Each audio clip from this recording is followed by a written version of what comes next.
Welcome. आइए हम आज क्वेश्चन नंबर 4 कर रहे हैं एनसीईआरटी के एक्सरसाइज 9.1 का।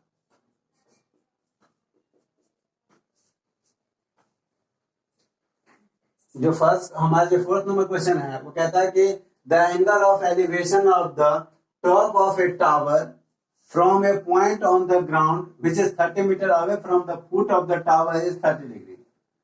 टावर के फुट से जो 30 मीटर दूर एक पॉइंट है वहां से एंगल ऑफ एलिवेशन जो है वो 30 डिग्री है। यह टावर अगर ए बी कंसीडर किया जाए तो ये और सी जो पॉइंट है ऑन द ग्राउंड यहाँ से 30 मीटर अवे है इसका है। हमें निकालना है find the height of the tower. हमें टावर का हाइट चाहिए, ठीक है। तो एक ऐसा रिलेशन लगाएंगे, हाइट जो ये आप हाइट देख रहे हैं इसको, इसका एंगल के लिए पी है और ये बी है, तो हमें एक ऐसा एंगल लेना पड़ेगा जो पी और बी के बीच में हो। तो 10 में पी और बी का रिलेशन होता है, तो हम इसको कह सकते हैं कि tan 30 degree is equal to P by B. It means what, A B by B C. और tan 30 डिग्री के वैल्यू होता है कितना, 1/√3। tan 30 डिग्री का वैल्यू 1/√3। ए बी हमें फाइंड आउट करना है और बी सी के वैल्यू 30 दे रखा है।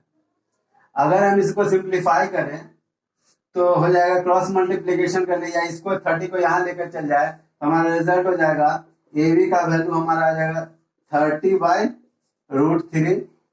हम इसे काट भी सकते हैं, इसको लिख सकते हैं 30 को 10 × 3 अपॉन √3 और इसको काट देंगे तो हो जाएगा √3। तो कितना आ गया, 10√3। हमारा रिजल्ट आएगा 10√3 मीटर जो है। This is the height of the tower, 10√3 metre. Clear है।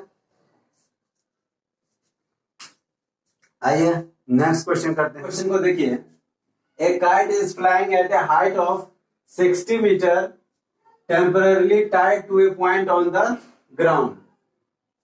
कोई काइट है जो कोई काइट है जो उड़ रहा है, यहाँ पे समझिए, जो ग्राउंड से कितना कितना मीटर हाइट पे उड़ रहा है, वो 60 मीटर के हाइट पे उड़ रहा है, ठीक है। A kite is flying at a height of 60 metre temporarily tied to a point on the ground. यहाँ पे ग्राउंड के किसी पॉइंट के साथ इसको टाइट कर दिया गया है। बच्चे खेलते हैं तो बच्चे जब पतंग उड़ाते हैं तो कुछ देर के लिए कहीं पे टाइट किसी चीज से बांध देते हैं, वो जिससे देखते रहते हैं कि टेम्पररी जब उड़ते रहते हैं, परमानेंट जब उड़ते रहते हैं तो देख लेते कुछ देर के लिए टाइट, वही टाइट कर दिया गया है 60 मीटर हाइट पर। हमें करना क्या है, the inclination of the string with the ground is 60 degree. और इस तरह से उसने बांधा है, उस बच्चे ने, इंक्लाइनेशन जो ग्राउंड के साथ बनाता है वो 60 डिग्री का इंक्लाइनेशन है। Find the length of a string. ये लेंथ हमको चाहिए स्ट्रिंग का। मान के चलिए इसको एबीसी मान लेते हैं, एबीसी इस तरह से है और लेंथ ऑफ ए स्ट्रिंग यानी एसी हमको चाहिए। इस बात का ख्याल रखना, इन्होंने दे रखा कि assuming that there is no slack in the string। मतलब जब आप पतंग उड़ाते हो तो आइडियली आप देखोगे कि पतंग का रस्सी ना पूरा एग्जैक्ट सीधा नहीं हो पाता, इतना स्टेट। यहाँ पे हमको तो लगाना है ट्रिग्नोमेट्री का नियम, इसका आंसर इन्होंने ऐसा कहते थे। लेकिन कभी भी आप उड़ाओगे तो रस्सी इतना टाइट नहीं रहता है कि फिर भी कितना है, इस तरह से 100% टाइट तो नहीं लगा, पूरा स्ट्रेट नहीं लगा। लेकिन यहाँ पे जो सॉल्व कर रहे हैं हम लोग, तो एप्लीकेशन देख रहे हैं, अनुमानित ले रहे हैं अप्रोक्सीमेट, यहाँ पे इन्होंने मान के चला है कि जो रस्सी जो है वो पूरा सीधा है, इस तरह से है। तो करते हैं, इसको कैलकुलेट करते हैं। दे रखा है 60 डिग्री, तो इसमें देखिए तो हमें निकालना है ये लेंथ चाहिए। तो ऐसा कौन सा फॉर्मूला इस एंगल के लिए, क्या ऐसा रिलेशन है जिसमें हाइपोटेनस और परपेंडिकुलर आता हो। तो साइन में ना पी और एच आता है, तो साइन ले लेते हैं। तो हम लिख देंगे कि sine 60 degree is equal to A B by A C, और साइन 60 डिग्री का वैल्यू हो जाता है √3/2 is equal to A B जो कि दे रखा है 60 अपॉन ए सी हमें कैलकुलेट करना है। और जब आप इसको कैलकुलेट करेंगे, क्रॉस मल्टीप्लीकेशन करेंगे, तो आपको पता चल जाएगा। जब इसको आप कैलकुलेट करेंगे तो देखिए 60 to 120 भी लिख सकते हैं, लेकिन हम नहीं लिख रहे हैं। और ए सी को √3 हमने यहाँ काटते हैं वो चालाकी से। अच्छा नेक्स्ट टाइम काटते चलिए, हो जाएगा A C is equal to 60 into 2 into divided by √3 से हमको क्या करना पड़ेगा, डिवाइडेड। थोड़ी सी बेसिक कैलकुलेशन जरा गौर से देख लीजिएगा तो हो जाएगा। अब एसी कैलकुलेशन 60 को लिखा जा सकता है 3 इंटू 20 और इंटू 2 तो है ही, अब बटा √3 है, तो 3 से इसको √3 को काटने में हो जाएगा तो 40 √3 आ जाएगा। क्या आ जाएगा, 40 √3 metre. This is the length of string, 40 √3 metre. Clear है? इस तरह से आप कैलकुलेशन, कोई टफ नहीं था। हम यहाँ पे ना देखिए एक बार और इस कैलकुलेशन दिखा दिया, अब वो कर दिए तो अब बारीकी से इसको समझा दीजिए। जैसे 3 से इसको काटोगे तो 20 क्या 60 होता है, तो 20 √3 यहाँ पे आ जाएगा, इसको ऐसे मल्टीप्लाई करेंगे तो 40 √3 आप डायरेक्ट लिख सकते हो। बस हमने आपको समझाने के लिए इस तरह से कर दिया था, प्रॉपर्ली समझाने के लिए। क्योंकि क्यों काट दिया आपको पता है ना, कि 3 को लिखा जा सकता है √3 इंटू √3, इस तरह से कट जाता है। देखिए क्वेश्चन नंबर 6 करते हैं। क्वेश्चन नंबर 6 है, a 1.5 meter tall boy is standing at a some distance from a 30 meter tall building। एक कोई बच्चा है जो 30 मीटर टॉल बिल्डिंग से कुछ दूर पर खड़ा है। एक बच्चा है जो 30 मीटर टॉल बिल्डिंग से कुछ दूर पर खड़ा है। वो इस तरह से खड़ा है, बच्चे का हाइट भी देखा है, बच्चे का हाइट है, ये कोई बच्चा है, बच्चे का हाइट है 1.5 कितना 1.5 मीटर टॉल बच्चा है, जो है 30 मीटर जो है हट करके यहाँ से बिल्डिंग से 30 मीटर, सॉरी 30 मीटर नहीं, बिल्डिंग है 30 metre tall, from a 30 metre, total जो हाइट देख रहे हैं बिल्डिंग का वो है 30 मीटर टॉल बिल्डिंग से। ठीक है, तो 1.5 metre boy is standing at some distance, distance पता नहीं है हमें, from 30 metre from a tall building, the angle of elevation of his eyes to the, इसका आंख से लेकर के इसके जो बिल्डिंग के टॉप की तरफ देख रहा है, उस टॉप की तरफ जो देख रहा है उसके जो टॉप के बिल्डिंग का जो है 30 डिग्री से 60 डिग्री हो जाता है as he watch towards the building. अब इसको यहाँ से देखना है, इस तरह से बच्चा खड़ा है और बिल्डिंग को देख रहा है, उसको और नजदीक से जाके दिखना चाहता है तो थोड़ा और क्लोज जाता है। ऑब्वियस है जब आप दूर रहोगे ना तो एंगल ऑफ एलिवेशन जो था, आप नजदीक जाओगे तो थोड़ा सा गर्दन ऊपर करना पड़ता है, यानी कि एंगल ऑफ एलिवेशन क्या होता है, बढ़ जाता है। जैसे आप बिल्डिंग की तरफ नजदीक जाओगे तो आपको गर्दन और ऊपर करना पड़ेगा,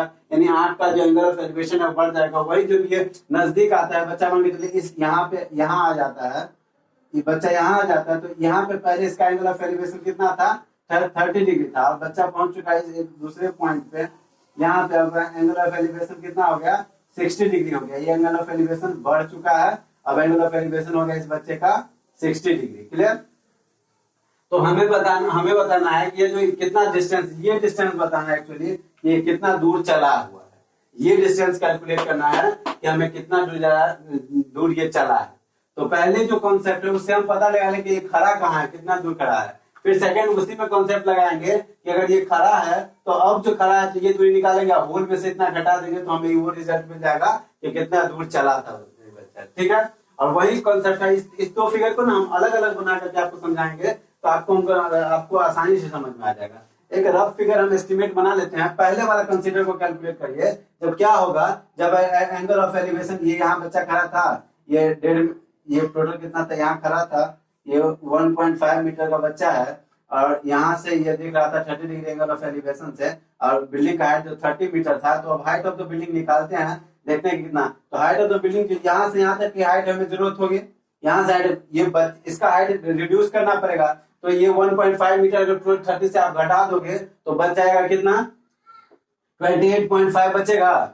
ये बिल्डिंग का हाइट ऑफ द बिल्डिंग कितना हो जाएगा 25 मीटर, मतलब इस बच्चे का हाइट रिड्यूस करके, तभी हम क्वेश्चन कंसेप्ट लगा पाएंगे। तो ये हो गया आपका क्या 30 डिग्री। अब आपको ना दूरी distance of the boy from the building से निकाल लीजिए। तो अब 30 डिग्री है तो आप पी और बी निकालना है आपका ना, पी और बी। तो आप कौन सा कॉन्सेप्ट लगाएंगे, आप कॉन्सेप्ट लगाएंगे पी और बी का लेसन होता है 10 वाला, तो आप लगा लीजिए इनिशियल में, और इसमें भी नेमिंग कर लीजिए, आपको अच्छा रहेगा। ए बी, यहाँ सी, ये पॉइंट है डी। क्लियर है, यही इसी का इक्विवेलेंट आया है, तो इसी को आप कंसीडर कर लीजिए। अब आप इसको क्या करेंगे, जब आप इसको करते हैं in triangle A B D, in triangle ABD। जब आप ABD ट्रायंगल में आप क्या करेंगे, tan 30 लगाएंगे। tan 30 is equal to tan 30, तो P बाई बी, P का वैल्यू है यहाँ से AB, आप यहाँ निकाल भी सकते हैं, D यहाँ कर लीजिए, D हो गया, E कर लेते हैं, होल बिल्डिंग 30 था। और यहाँ पे आप जब करोगे tan 30 इज इक्वल टू, तो AB बाय ये पूरा BD कर लेंगे, होल लेंथ में निकालना पड़ेगा, AB बाय BD जब आप कर लेते हो तो tan 30 का वैल्यू हो जाता है 1/√3 is equal to 28.5 upon BD।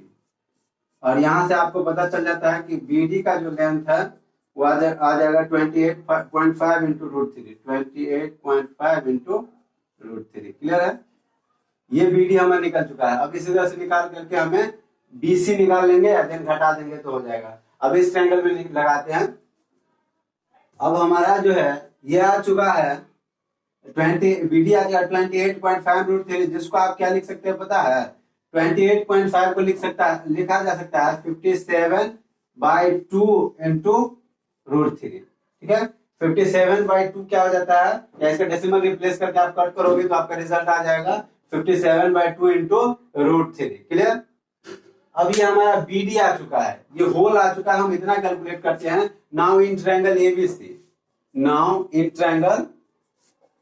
ABC, अगर हम ट्रायंगल ABC में देखें तो tan 60 लगा लेते हैं। इसमें देखिए tan 60 is equal to, tan 60 का क्या मतलब, इसमें जो है ये P और B होगा, मतलब AB बाय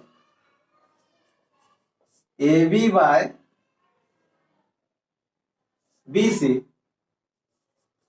और tan 60 का वैल्यू हो जाता है √3, तो √3 इज इक्वल टू AB जो हमने निकाला 28.5, जिसको 57/2 लिखा जा सकता है, तो इसको आप लिख लो 57/2 इंटू BC तो है ही, और यहां से अगर हम कैलकुलेट करें तो BC को ऊपर लेके चल जाएगा और ये नीचे लेके आ जाएंगे, तो हमारा रिजल्ट हो जाएगा, यानी जैसे कर लो 2√3 BC इज इक्वल टू 52, या आप इजिली कर सकते हैं BC is equal to 52/2√3। Clear है। अगर अब हम क्या करना पड़ेगा, इसमें से इसको घटाएंगे हम नाउ। अब हमको क्या चाहिए, अब हमको चाहिए कि अब हमें क्या करना है, now CD is equal to आप क्या कर सकते हो, CD ये डिस्टेंस चाहिए तो BD माइनस BC कर लेंगे, BD माइनस BC। अब BD हम कैलकुलेट करके रखे हुए हैं 57/√3, 57√3/2 माइनस ये BC, ये 52 नहीं, सॉरी ये 52 क्या 57 है, 57, ये हो जाएगा 57/2√3। बस यहाँ कर लेते हैं 57 होल कॉमन ले लेते हैं, तो क्या हो जाएगा, सिंपल ऊपर में है ना √3 बच जाएगा, 57 अगर कॉमन लेते हैं तो अंदर में बच जाता है √3/2 और माइनस 1/2√3, नीचे 2 भी कॉमन ले सकते हैं, आपका काम क्या हो जाएगा और आसान हो जाएगा। तो ले लेते हैं, इसमें से हमारा काम हो जाएगा और आसान, 2 भी नीचे 57/2 चूंकि इसमें भी है और इसमें भी है, तो 57/2 होल कॉमन ले लिए तो बच गया 1/√3/1 और माइनस 1/√3। और इसको अगर हम कैलकुलेट करें तो हो जाएगा 57/2 √3, इस दोनों का एलसीएम हो जाएगा। अब 1√3 है, देख लीजिए कैलकुलेशन थोड़ा सा, 1 से √3 को डिवाइड करेंगे तो √3, अगर √3 से ऊपर मल्टीप्लाई करना पड़ेगा तो √3 से मल्टीप्लाई करेंगे तो हो जाएगा 3, और माइनस √3 से डिवाइड दिया तो यहाँ पे क्या बच गया 1, और 3 में से 1 गया तो जिस 2 और 2 से 2 कट गया तो क्या बचा 57/√3। क्या बचता है हमारा 57/√3। इसे परमेयीकरण करना पड़ेगा, रैशनलाइज करेंगे, √3 से मल्टीप्लाई √3 से डिवाइड, ये दोनों नीचे हो गया 3, और 3 से इसको काटेंगे 57 को तो हो जाएगा 19, यानी हमारा जो रिजल्ट आ गया 19√3 metre. This is the distance travel by boy. जो बच्चा था वो यहाँ से यहाँ तक 19√3 डिस्टेंस ट्रेवल किया था, उसके इतने ट्रेवल करने की वजह से हमारा कैलकुलेशन थोड़े से कैलकुलेटिव क्वेश्चन होगा। इसमें बच्चा यहाँ से यहाँ तक जगह angle of elevation 60 degree. Clear है? एक बार मैं इसको समराइज करने की कोशिश करता हूँ इन क्वेश्चनों को। हमने क्या सब किया है, देखिए आपने जो सीखा है, हमने क्या किया, आसान था, दो अलग अलग कॉन्सेप्टों को एक साथ समर्ज किया गया था। बच्चा थोड़ा सा नजदीक आया, 30 डिग्री से इसका एंगल एलिवेशन हो गया 60 डिग्री। कॉन्सेप्ट वही था, डाटा ऐसा दे रखा था कि कैलकुलेशन थोड़ी सी क्या हो जाए, लेंदी हो जाए। हमें कितना डिस्टेंस ट्रेवल करना था, यही डिस्टेंस जो बच्चा 19√3 मीटर जो डिस्टेंस ट्रेवल करके आया, तो जैसे पिछले आप क्वेश्चन करते थे उसमें आप समझते थे ना कि यहाँ आसान है, एक दिया जाता है दूसरा निकाल। इसमें भी यही है, ये एंगल ऑफ एलिवेशन दे रखा है, ये हाइट दे रखा है। हाइट में एक चालाकी कर दी थी कि बच्चा, लोग गलती क्या कर देते कि 30 मीटर दे रखा है, खुश हो जाते, वही डाटा का इस्तेमाल करते। वही तो गलती है कि बच्चे का हाइट अगर 1.5 मीटर दिया गया है तो उस बच्चे का हाइट रिड्यूस करके तब बिल्डिंग की हाइट के साथ कंपेयर करेंगे, तभी हमारा ट्रायंगल का कॉन्सेप्ट लगा पाएंगे। 30 वाला डाटा ले लेंगे, आपका गलत हो जाएगा। तो ये बच्चे का हाइट से यहाँ से कैलकुलेट, एंगल ऑफ एलिवेशन उसके आंख से कैलकुलेट, उसके पांव में आंख तो होता नहीं है, तो यहाँ से कैलकुलेट। फिर दूसरे में भी इस तरह से कैलकुलेट किया, आगे आने के बाद 60 डिग्री पे, और जो फाइनल वाला जो दूरी वाला था उसमें से छोटा वाला घटा दिए तो आ गया रिजल्ट। कोई खास नहीं, कोई मुश्किल नहीं था। इस तरह से क्वेश्चन करते हैं। बाकी क्वेश्चन हम नेक्स्ट क्लास में करेंगे। वीडियो देखने के लिए थैंक यू।